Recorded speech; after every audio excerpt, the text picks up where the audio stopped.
Hi, everyone. So, the next topic we have here is why is change so hard? I have over the last few years realized there are several reasons why change is really hard. And I can, go on with like a huge list. But the main ones are pushing yourself out of a comfort zone. So, I think that is something that has resonated with a lot of people. And, the other one, there's several, but the other one I have found for me personally is letting go of an ideal when you want to make a change. You see this end result and you're like, I want that. I want to be that. And I think having this perfect idea can make it very difficult if it seems like there are a lot of barriers. So barriers is another reason. So identify, I think we have this idea, but then the most important part is identifying the barriers and getting through the barriers to get to this ideal. So I'll give you an example. I used to do yoga in college a lot. Life got really busy in residency. I would maybe be able to do it once a week. And I really, when I was done with residency, wanted to get back to having a daily yoga routine.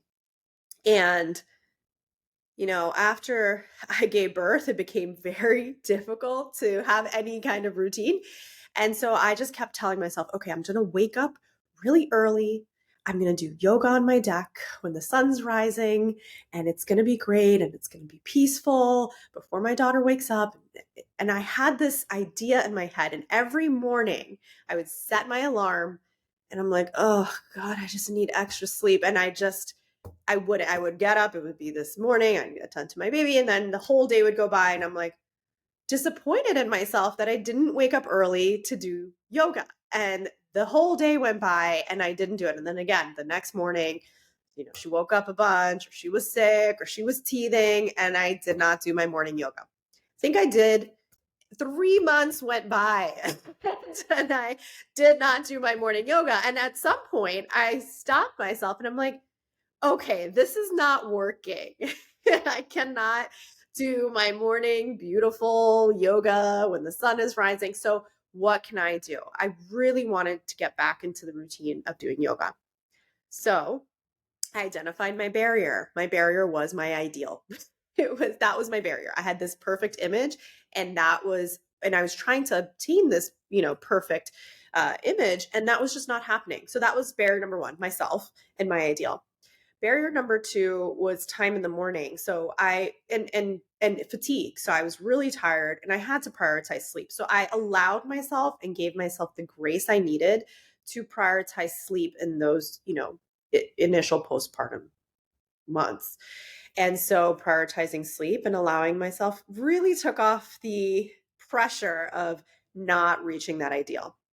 And then finally, the barrier of forgetting about yoga the rest of the day when I was, the chaos of the day ensued. So, what I did was put the yoga mat in my office. So, 3 months later, I was starting, or 4 months later, I started working. And now I had to step over the yoga mat to leave my office if I was going to go to the bathroom or take a break or go see my daughter. And if I had the extra few minutes, there was a yoga mat in my face. And that helped me just, okay, well, you know what? I'm just going to do a downward facing dog. Started with that. And that's all I allowed myself to do for like for a few days. I was like, you're just going to do a downward facing dog every time you have an extra 20, 30 seconds before before going to the bathroom, before getting water or taking a coffee break. And it started like that. And then I was like, okay, I achieved that. I was proud of myself for doing 30 seconds of a downward facing dog in between breaks. And I built on that. And so then I was like, okay, wow, my next patient doesn't start for another 30 minutes. I can squeeze in maybe 10, 15 minutes of a yoga routine in here. And that's when I started to build on that yoga routine. And I finally got to the point where I was able to do yoga most days of the week. And so I would say, of the many things that get in the way of making change and what makes change so hard is, for me personally, it was letting go of the ideal so that you actually can achieve your goal eventually. But really, just it doesn't have to be perfect. You have to get there, enjoy the process, and allow yourself grace on the things that have to take priority. So yeah, maybe that beach body, or that perfect skincare routine, or whatever it is that your goal is to get down, or a tidy house, whatever it is. Just allow yourself the ability to take small steps towards that goal, and relish in accomplishing those small steps, because it's the process that can make it so much better to make an actual change. So for me, it was all of that allowed me to actually get to where I wanted. So that's my story. Example, Ruby, of how this idea of perfection can be our worst enemy. And we're bombarded, unfortunately, all day long on things like social media, what this perfect image of, eating healthy looks like, or exercise looks like. And we feel like it's all or nothing. Like either it's that or nothing. Anything short of that, we feel like we're a failure. So a lot of conversations I have with my patients and even with myself is understanding and changing the frameworks around things we want to accomplish rather than a list of like to do things, to just time, because time is really the biggest challenge people have in making changes, especially sustainable changes to our lifestyle. So in my office, in my professional life, when I'm talking to patients, I say, how many minutes of your day can you give me? So they might say, I can only give you 5 minutes of my day, and that's totally fine. And my job is to break down the diet, lifestyle things that I want them to implement in things that they can fit into those 5 minutes. So I have to be really mindful of respecting their boundaries. It's not about what I want to tell them to do, it's about what actually gets done. So let's just put that into a framework that both of us can understand and implement more easily, which is time. So in my personal life, I also do this. When I make a to-do list of things I want to accomplish, whether it's today, this week, or even this year, I put a time next to it. How many minutes, how many hours or days or weeks is it going to take me to accomplish this particular goal, for me to make this change? And I cannot tell you what a game changer that has been. So even simple things, like let's say I have 20 minutes in my day that I'm like, oh, great, I have this 20 minutes. I thought I was going to be doing something else, but patient canceled or meeting got canceled. Then I'll say, let me just take a look at my list of things to do, and I'll pick things that I can fit into this 20 minutes. So it's the first step is always the hardest. So if you can make it simplified by putting a timestamp on it, then why not? So that's something that's worked really well for me and so many of my patients. When it comes to health and lifestyle changes, I really encourage people to think about the biggest barrier, which is often time, to simplify it. And I will tell you one thing, at the end of the day, it always takes way less time than I thought it was going to, right? I So probably true. spent more time ruminating and worrying about a certain task or a change that I'm supposed to make than it actually took me to do it. So over and over, you'll learn that, and you'll not listen to that chatter and that negative talk that always happens in the back of your mind, because you have proof that, hey, I can do this if I put a timestamp on it, and I just start small and start with things that I know I can accomplish. So that's a strategy that worked for me, and I hope it works for you. What about you, Zach? Yeah, definitely. What you're saying resonates for sure. They say perfection's the enemy of the good, and I have definitely a perfectionistic tendency, and that really got in the way for a long time, and you end up being paralyzed and then not doing anything. You would have been better off doing a mediocre job than not even starting because you want to be perfect. Everyone's different. Everyone goes about change differently. I really try to use my intuition to feel it out when I'm working with people or for myself, right? Like meet yourself where you're at. Be realistic. Break it up into smaller tasks that are more easily accomplished, and also you don't need to change everything all at once.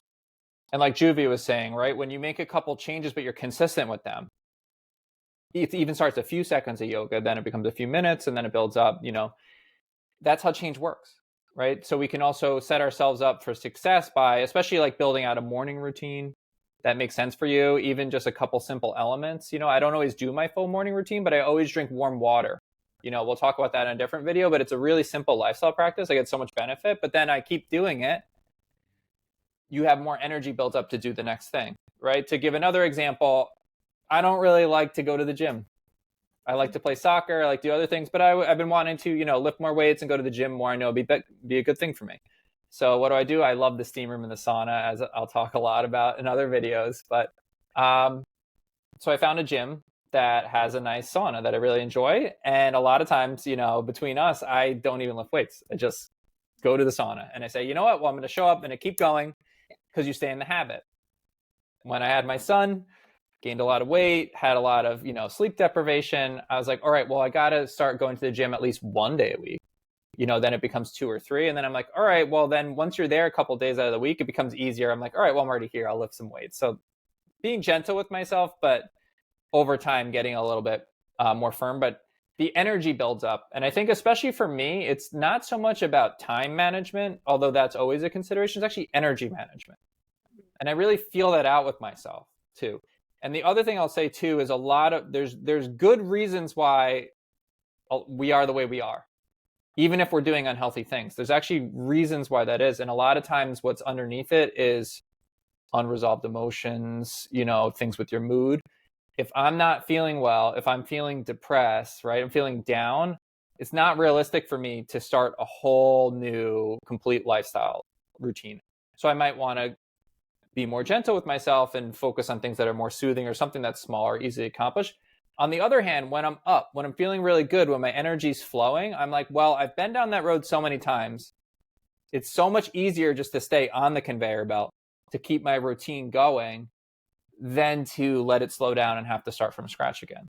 So that's really kind of the main thing I'm doing with myself over most of the time is just keeping up my routine, having that conversation with myself, keeping it going. But then when you fall off track, then what's the most simple and practical way that I can get myself back on track and make the best use of my time and energy? And one of the things with change is there are different ways of going about it, right? Some people are, I want to change this overnight. I want to give up coffee. I'm going to do it right now. There's some people who are like, I need a plan. I need a step-by-step, little baby steps towards that goal. So I think identifying which type you are can also be helpful, so that you work with your intentions in a way that is conducive to your lifestyle and your personality. So you're not forcing the change on yourself either. So I think that we do that a lot with our patients, is understanding, okay, do they want something to be done right away and within a short period of time, or are they someone who needs a little bit of baby step and a roadmap? And you may not know which one you are. I would say it depends on what I'm trying to change. Like giving up coffee, it was all or nothing for me. But starting a yoga routine, I needed to do it in small steps. So I think it really depends on that change, and like taking a second to figure out what's going to work for you depending on what it is. But also, it's okay if you did all or nothing and it didn't work and switch gears. So I think managing emotions, kind of like what Zach was saying, and expectations is sort of the key to all of this, because if you can switch gears and realize what's working and what's not, and know that there are steps to getting to the change, it's gonna take you much further. So I think taking a second to plan can be helpful, but also allowing yourself to switch gears. Yeah, because we get so fixated on the end result, right? So anytime we're talking about making a change, we just want to look at that picture of the final destination, that six pack or that diet or the yoga routine that you want, but we forget about the journey and the person who's going on this journey. So when it comes to change, it's important to learn more about yourself first, what works for you, understanding the journey itself, the time commitment, the energy commitment it will take to get that done, and then figuring out a roadmap and not being fixated on the end result. Because a lot of times, what you started out thinking you were going to change ends up being something very different. So allowing for that space to grow and evolve through the journey is also important. So get to know yourself better, understand your priorities. It's not about a perfect picture someone else is setting for you. It's about what's going to bring you more meaningful results at the end of the day. So I hope this was helpful. We've all been there. We're all a work in progress. And it's just a little bit easier.